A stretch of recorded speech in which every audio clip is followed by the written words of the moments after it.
de changer. L'année scolaire sera aussi normale que possible. Tout ne doit pas être écrasé par la réalité sanitaire. Message signé Jean-Michel Blanquer ce matin. Oui, le ministre de l'Éducation s'exprime dans les colonnes du journal du dimanche. Plus de 12 millions d'élèves s'apprêtent à reprendre les cours mardi, tous ensemble, le même jour.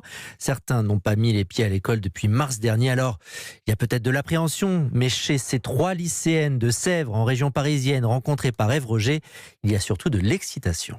Ça fait presque 6 mois que Mathilde n'a pas mis les pieds à l'école et c'est la première fois qu'à la veille de la rentrée, elle trépigne d'impatience. Les autres années, quand on rentrait en cours, la rentrée en septembre, c'était horrible. J'avais pas du tout envie d'y aller. Alors que là, revoir tout le monde, retourner en cours, reprendre le rythme, moi je suis trop contente. Alors c'est vrai, il va falloir qu'elle porte un masque toute la journée, comme sa copine Sixtine. Et cette perspective n'enchante pas vraiment les deux amies. Déjà, sous le masque, il fait chaud. Pour se parler, ça va être plus compliqué. Même pour communiquer avec les profs, déjà que c'est pas facile. Alors là, avec des masques.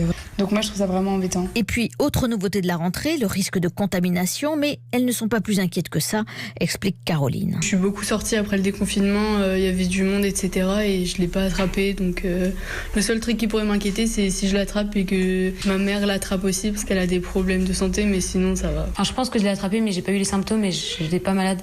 Non, je suis pas si inquiète que ça. Alors d'ici mardi, elles vont quitter doucement le rythme des vacances pour retrouver celui de l'école, se coucher à 23h au lieu de 2h du matin.